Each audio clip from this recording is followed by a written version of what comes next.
Continuamos en nuestra serie de estudios sobre el libro de Deuteronomio y nos corresponde el capítulo que acabamos de leer, capítulo 9.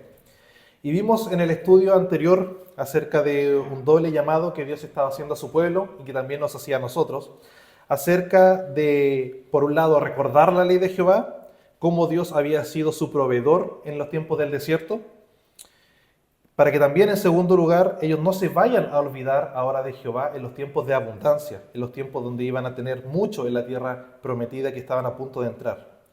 Y nosotros podemos notar en estos capítulos que hemos estudiado últimamente, y los que se vienen también, que hay un constante llamado a mirar hacia el futuro, es decir, a lo que se viene. Ellos van a entrar a la tierra prometida.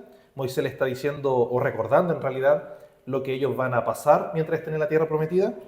Pero también un llamado a recordar el pasado, a recordar las lecciones aprendidas, a que no se olviden de quién es Dios. Y eso es algo que nosotros estaremos estudiando también en esta mañana, en estos versículos que acabamos de leer. En particular vamos a ver el carácter de Dios acerca de su gracia, de su misericordia y de la intercesión. Eso estaremos viendo. La gracia de Dios, la misericordia y la intercesión. Y en primer lugar, nosotros vemos la gracia de Dios en los versículos del 1 al 6, si pusieron atención a la lectura. Porque el texto que nosotros acabamos de leer comienza nuevamente con una exhortación de parte de Moisés. Recuerden que Moisés está dando estos discursos y le hace una observación, o le llama a observar, que están prontos a dar los primeros pasos de la conquista de Canaán. Ellos están prontos a cruzar el río Jordán, entonces van a comenzar esta travesía de conquistar la tierra prometida. Y ellos pasarían este río y tendrían que batallar contra otras naciones. Naciones que eran más grandes que ellos, más poderosas, más numerosas y mejor preparadas para la batalla. El versículo 2 les da un ejemplo, los anaseos, un pueblo del cual el pueblo de Israel oyó decir, ¿quién se sostendrá delante de los hijos de Anac? Y esto es relevante porque ¿quiénes son los anaseos? Probablemente no lo recordemos con este nombre, pero sí nos acordamos del episodio en que hubo un grupo de 12 personas que fue llamado a reconocer la tierra prometida. Y de esos 12, 10 llegaron con mala noticia diciendo que este era un pueblo muy grande, que era un pueblo muy numeroso, que era imposible que ellos pudieran poseer la tierra. Ellos eran los anaseos, que nosotros vemos en Números capítulo 13. Así que 10 de los 12 espías vieron el tamaño, vieron la fuerza, el número de habitantes. Así que desde un punto de vista militar, era imposible que ellos pudieran tener la victoria en una batalla contra ellos. Dijeron estos 10. Así que Moisés les dice, ahora que ustedes van a cruzar el río, se van a encontrar con estos anaseos. Pero lo que hace Moisés es darle ánimo a ellos porque les recuerda que es Jehová el que va delante de ellos. Es Jehová quien va a pelear las batallas. Y este versículo nos dice, el versículo 3, algo interesante acerca del actuar de Dios, pero también el actuar de los hombres. Porque en este mismo versículo se nos señala primero que es Dios el que va a pelear por el pueblo, porque Dios es un fuego consumidor. Pero después finalmente será el pueblo quienes van a desechar a los anaseos o a los habitantes de Canaán. ¿Y qué significa que Dios sea un fuego consumidor? Eso es una frase, ¿cierto? Una atribución a Dios que probablemente estamos acostumbrados a escuchar o a asimilar. Pero el hecho de estudiar que Dios es un fuego consumidor, si uno va al original de esta frase, la verdad es que estas palabras es una traducción correcta. No hay nada de raro en decir que Dios es un fuego consumidor. La idea es justamente eso, un fuego que destruye, un fuego que consume. Y 2 veces nosotros vemos en el Pentateuco que Dios es fuego consumidor. Una la vemos en Deuteronomio capítulo 4, que estudiamos hace unos domingos atrás, donde nosotros leemos que Dios es un fuego consumidor porque Dios estaba advirtiendo contra la idolatría. Dios le estaba enseñando a su pueblo que era un Dios celoso y que no iba a compartir su gloria. Y en ese contexto donde Dios le dice que es un Dios que es celoso y es fuego consumidor, por lo tanto va a consumir a los otros dioses o a aquellos pueblos que adoran a otros dioses. Y ahora en el capítulo 9, en el versículo 3, también se nos presenta nuevamente esto, de que Dios es un Dios celoso y es un fuego consumidor que va a destruir a sus oponentes. Y si uno trata de hacer memoria, puede encontrar varios episodios de fuego consumiendo. Por ejemplo, en Levítico capítulo 10 nosotros revisamos cuando vino fuego sobre Nadab y Abiú, los hijos de Aarón, cuando ellos ofrecieron un fuego extraño. Dios los consumió porque ellos iniciaron una adoración que Dios no había enviado. Tenemos también el episodio con Elías y los profetas de Baal. Cuando estos profetas están hablando a sus dioses, Elías oró para que cayera fuego y el fuego los consumió. Y también otro ejemplo lo tenemos en Isaías, cuando Isaías está profetizando y Dios se refiere a sí mismo como una lengua consumidora que iba a destruir a los asirios. En resumen, este Dios, que es un Dios 3 veces santo, consume todo aquello que no es santo. Esa es la idea de Dios como un fuego consumidor. Y este Dios es el que iba a destruir a sus enemigos, pero finalmente nos dice el versículo 3 que sería el pueblo de Israel quien echaría a los cananeos y los destruiría. Así que es Dios actuando, pero el hombre, el pueblo de Israel, sería el agente humano que Dios usaría para la destrucción de los cananeos. Y lo que recalca Moisés 3 veces en estos versículos es que no es que el pueblo de Israel era santo y era justo, por lo tanto Dios no lo iba a consumir a ellos y sí iba a consumir a los otros pueblos, sino que dice estos versículos que la victoria que ellos iban a tener no es debido a su justicia, sino al extremo de la impiedad de estos pueblos impíos. Dice el versículo 4, no vayan a pensar en tu corazón que por tu justicia es que tú vas a tener la victoria, sino por la impiedad de estas naciones. El versículo 5, no por tu justicia ni por la rectitud de tu corazón, sino por la impiedad de estas naciones. Y el versículo 6, no por tu justicia, porque también tú eres un pueblo de dura cerviz. Así que, ¿qué es lo que está haciendo Dios? Le está dando a ellos algo que ellos no merecen. Y esa es justamente la definición de gracia. Dar algo que ellos no merecen. Y pueden ser declaraciones un poco fuertes, el hecho de que Dios casi le está diciendo, ustedes son igual de duros que estos pueblos impíos, pero yo los elegí a ustedes, por eso es que los voy a usar a ustedes para que entren a la tierra prometida que yo juré a Abraham, a Isaac, a Jacob, y entonces ustedes van a destruir a estas naciones. Y antes de que podamos hacer un rápido juicio al pueblo de Israel, que es algo que solemos hacer, ¿acaso no nosotros podemos ver también ese reflejo de la gracia de Dios en nuestras vidas? Porque una vida llena de rebeliones, de desobediencia, probablemente es la definición de la vida de muchos cristianos también. Sin embargo, nosotros aprendemos en las Escrituras, en el Antiguo Testamento y en el Nuevo también, que Dios es un Dios lleno de gracia, el cual vence a nuestros enemigos por nosotros para que nosotros podamos entrar a la tierra prometida, que es el cielo nuevo y la tierra nueva. Así que cuando nosotros estemos en el cielo, nunca vamos a poder decir, como nos enseña este texto, nosotros estamos acá por nuestra justicia, porque fuimos más justos que aquellos que son impíos. Fue por nuestro recto corazón. Eso obviamente no van a ser nuestras palabras, sino que nosotros debemos recordar y reconocer que fue Cristo quien venció la muerte, quien venció el pecado, quien eran nuestros enemigos. Fue Cristo quien vivió esa vida que nosotros no podíamos vivir y murió la muerte que nosotros merecíamos morir. Por eso es que nosotros recalcamos que la salvación es solamente por gracia. Jonathan Edwards dijo, lo único que aportamos a nuestra salvación es el pecado que la hace necesaria. Esa es la gracia de Dios que nosotros recordamos en estos versículos. En segundo lugar, también nosotros podemos recordar mediante el texto que acabamos de leer acerca de la misericordia de Dios, que no es lo mismo que la gracia, en los versículos del 7 al 17. Nosotros vamos a ver que después de esta exhortación que hace Moisés acerca de que van a conquistar un pueblo cuyos enemigos son más grandes y más numerosos que ellos, en los versículos 7 al 29, Moisés va a ilustrar esta actitud obstinada y va a recalcar que ellos realmente es un pueblo duro de cerviz, lleno de acciones rebeldes, lleno de acciones desobedientes que tuvo el pueblo de Israel.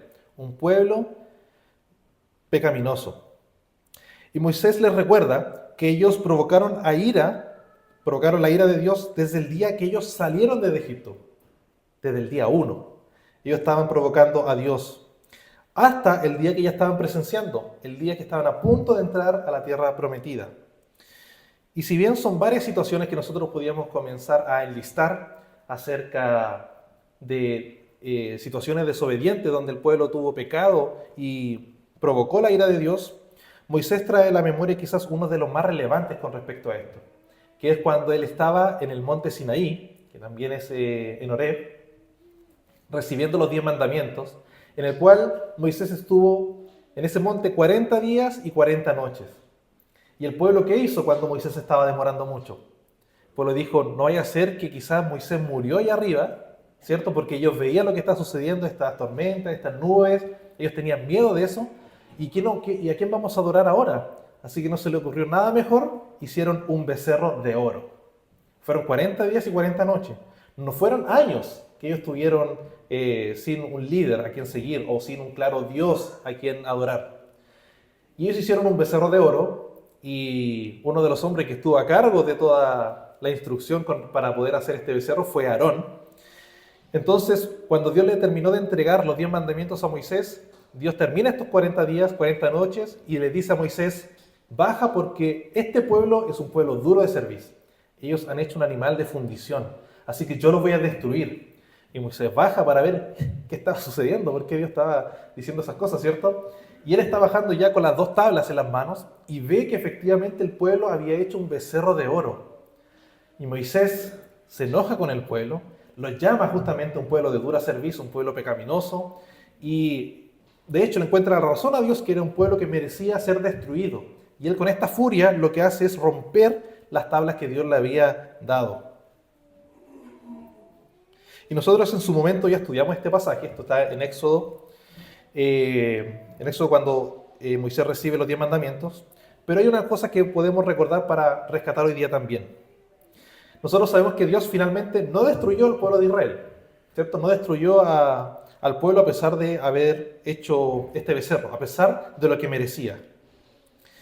Y si dar aquello que no merecemos es gracia, no dar lo que merecemos, eso es misericordia. Y esta no era la primera vez que Dios perdonaba al pueblo de Israel o que el pueblo de Israel dudaba de Dios. Como decía Moisés, ellos pecaron desde el día 1, desde que salieron de Egipto. Ellos ya querían volver. El primer día que ellos estaban saliendo ya estaban mirando atrás para ver si era mejor volver a Egipto. Y eso es el pecado. Incluso siendo el pueblo de Dios, un pueblo que había visto de cerca las maravillas de Dios, un pueblo que había escuchado acerca del pacto, que tenía firme la promesa de Dios, ellos estaban cegados y cedían ante la tentación de murmurar, ante la tentación de la falta de fe, ante la tentación de adorar a otros dioses fuera del Dios verdadero. Nosotros podemos volver a preguntarnos nosotros, ¿acaso eso también no ha sido la historia de nosotros? ¿Acaso esos también son los actos que nos pueden definir? ¿Acaso Dios no ha tenido misericordia de nosotros también?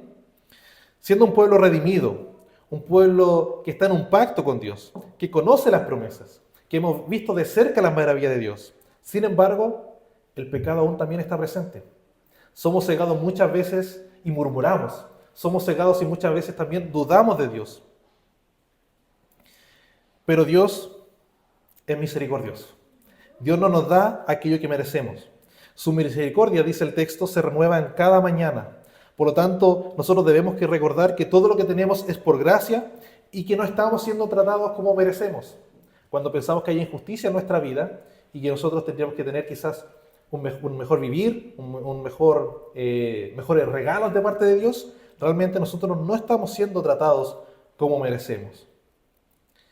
¿Es eso acaso injusto? Nosotros vimos en una clase de teología sistemática que la misericordia de Dios, este hecho de no dar aquello que merece, no es un acto de injusticia. Porque nosotros podríamos pensar que si Dios es justo, tiene que hacer justicia. Y cuando no está haciendo justicia, cuando no nos está dando aquello que no merecemos, ¿es acaso Dios un Dios injusto? Y nosotros veíamos en esa clase de teología sistemática que Dios puede actuar con misericordia con nosotros porque Dios actuó con justicia en Cristo. Es decir, no es que nosotros pequemos y que por lo tanto Dios se olvide de nuestro pecado. No es que simplemente Dios dejó pasar el pecado del pueblo de Israel. Lo que pasa es que nuestros pecados fueron pagados en Cristo Jesús. Por lo tanto, como Dios el Padre trató a Jesús como nosotros merecíamos, el Padre ahora nos puede tratar como Cristo merecía. Con misericordia, con gracia. Así que la misericordia de Dios y su gracia debe ser una motivación para no pecar y para adorar su nombre, para exaltar su nombre, para finalmente glorificar su nombre. Y en tercer lugar, de los versículos 18 al 29, nosotros vemos también un énfasis no solamente en la gracia de Dios, no solamente en la misericordia, sino también en la intercesión. Finalmente, Moisés les recuerda que cuando se encendió la ira de Dios en el monte Horeb, en el monte de Sinaí, Moisés temió efectivamente de la ira de Dios. Se dice, temía a causa de la ira y el furor de Dios. Esta ira y este furor que se había levantado en contra del pueblo de Dios. Y Dios le dijo a Moisés que iba a destruir este pueblo. Dios le dijo a Moisés que iba a hacer de Moisés un líder de otro pueblo, un pueblo más numeroso, un pueblo más poderoso. ¿Pero qué hizo Moisés? Dijo, sí Señor, yo quiero un pueblo mejor. Nosotros ya hemos estudiado que Moisés lo que hizo fue interceder por el pueblo. Dijo, Señor, por favor, no lo destruyas. Incluso no solamente tuvo que interceder por el pueblo, sino que también tuvo que interceder específicamente por Aarón. Y pidió a Dios que no destruyera al pueblo y tuvo que interceder 40 días y 40 noches postrado, así como estuvo en el monte Sinaí recibiendo los 10 mandamientos, rogando a Dios que no los destruyera. Y en los versículos 22 y 23, Moisés le recuerda al pueblo de Israel, recuerde que es Moisés hablando al pueblo estos discursos, le recuerda no solamente este pecado que ellos tuvieron en el monte en Horeb, en el monte Sinaí, sino también de otros episodios donde ellos pecaron y fueron duros de cerviz. Moisés le recuerda el episodio que tuvieron ellos en Tabera, lo cual nosotros podemos leer en Números capítulo 11. Y este fue el lugar donde el pueblo se había quejado de sus malas fortunas, porque era un pueblo murmurador, era un pueblo que estaba acostumbrado a hablar en contra de Dios. También Moisés le recuerda el episodio en Masá, en Éxodo capítulo 17, donde ellos encontraban fallas en todo, donde se quejaron por no tener agua y tentaban al Señor porque decían, mejor hubiera sido que nosotros hubiéramos permanecido en Egipto. ¿Por qué nos sacaste de Egipto? Ellos murmuraban contra Dios. ¿Acaso para matarnos de sed en el desierto? Y también Moisés le recuerda el episodio en Kibrot Ataaba, en Números capítulo 11, los últimos versículos del 31 al 35, donde en ese episodio murieron muchos por una plaga, porque era un pueblo que también estaba murmurando ahora no por agua, sino por hambre. Estaban cansados del maná, decían ya no queremos más de este pan, un pan que vimos en el estudio pasado que crecía de manera milagrosa y ellos estaban hastiados. Y producto de esa murmuración, murieron por una plaga muchos en aquel día, y Dios le dio codornices. También Dios le recuerda el episodio de Cades Barnea en Números capítulo 13 y capítulo 14, donde Israel se negó en entrar en la tierra prometida que Dios le estaba dando. Israel se negó a entrar, hicieron caso a los 10 espías más que a los otros 2 que decían que confiaban en que Dios les ayudaría a entrar. Así que ellos pecaron por falta de fe en Dios. Con estos episodios, Moisés le está recordando al pueblo de Israel cuán duro de cerviz son ustedes. Ustedes no merecen la gracia de Dios, ustedes no merecen la misericordia de Dios. Sin embargo, están a punto de que Dios cumpla su promesa y entren a la tierra prometida. Así que concluye el versículo 24, Moisés diciendo, rebeldes han sido ustedes desde el día que los conozco. Desde que yo los conozco, lo único que ven ustedes es un pueblo de dura cerviz. Y vemos en los versículos 25 al 28 la intercesión de Moisés. ¿Cuál fue el clamor que elevó Moisés al pueblo de Israel? Nosotros vemos que la principal preocupación de Moisés no era solamente la destrucción del pueblo, quizás porque si había gente que la amaba, podía parecer lógico, Señor, no destruyas a este pueblo porque yo los amo, ¿cierto?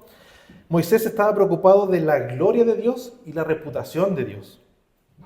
Moisés oraba para que Dios no destruyera al pueblo, porque si Dios destruía al pueblo, ¿qué podía pasar? ¿Qué podía pensar Egipto acerca de la destrucción de Israel? Egipto podía pensar, mira, Dios realmente no pudo hacerlos entrar en la tierra prometida. Dios no fue totalmente poderoso para guardarlos en el desierto. O Dios finalmente los sacó de Egipto porque los quería destruir en el desierto, porque Dios odiaba a este pueblo. Moisés le recuerda estas palabras a Dios y le dice, ellos son tu pueblo, ellos son tu heredad. Este es el pueblo que tú sacaste con mano poderosa de Egipto. Y Moisés termina diciendo en el versículo 29 que su clamor fue que Dios se acordara de que Israel era su pueblo y que Dios lo escuchó. Nosotros podríamos pensar qué tremendo esto que hizo Moisés, pues, ¿verdad? Un agente usado por Dios para interceder por el pueblo, a pesar de su pecado. Y yo pensaba al meditar en estos versículos, si yo hubiera sido aquel que hubiera tenido la actitud como Moisés, de ver al pueblo pecar y tener esta actitud de interceder por ellos. Y no es muy difícil tratar de ponerse en esa situación, porque nosotros incluso hoy día, nosotros convivimos con hermanos que son pecadores igual que nosotros. Y nosotros podríamos preguntarnos, ¿cuál es nuestra actitud cuando nosotros vemos el pecado de nuestro hermano? ¿Interceder por ellos? ¿O quizás más como del lado de clamar para que Dios haga justicia? Para clamar por la ira de Dios. Muchas veces nosotros probablemente estamos más cerca del clamor de la justicia y de la destrucción que de la misericordia y la compasión, como lo tuvo Moisés. Pero esto no es lo importante de estos textos al analizar la intercesión de Moisés. Hay unas preguntas más importantes que hacerse aquí.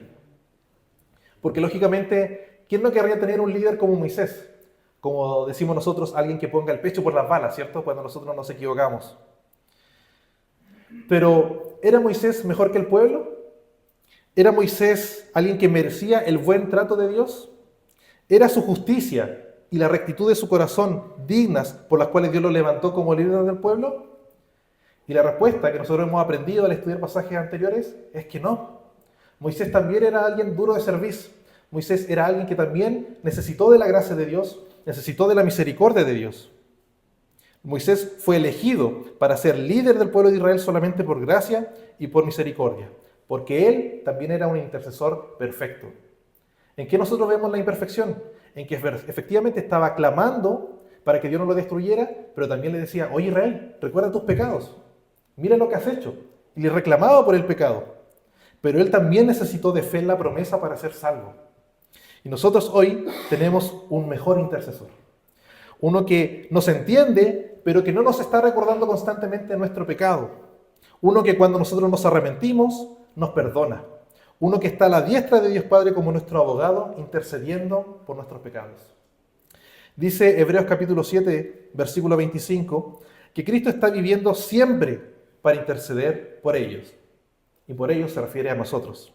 Cristo está viviendo siempre para interceder por ellos. Esto significa que Cristo no subió al cielo para vivir una vida cómoda, para finalmente descansar de toda la obra que hizo acá en la tierra, o para vivir una vida como un rey, como nosotros nos imaginábamos muchas veces el rey en los palacios aquí terrenales. Sino que lo que el texto nos está diciendo es que Él, siendo el Rey de Reyes, no hay ningún segundo en que Él deje de interceder por su pueblo. No hay ningún segundo en que deje de estar hablando en favor de nosotros. Así que Él es nuestro Salvador, que nos ha dado su salvación solamente por gracia. Él es nuestro Rey, quien ha tenido misericordia de nosotros. Y Él sigue siendo nuestro intercesor hoy día, quien se compadece de nosotros y nos defiende como nuestro abogado, incluso cuando el enemigo trata de acusarnos. Por eso es que nosotros decimos solamente sea gloria a nuestro Señor Jesucristo.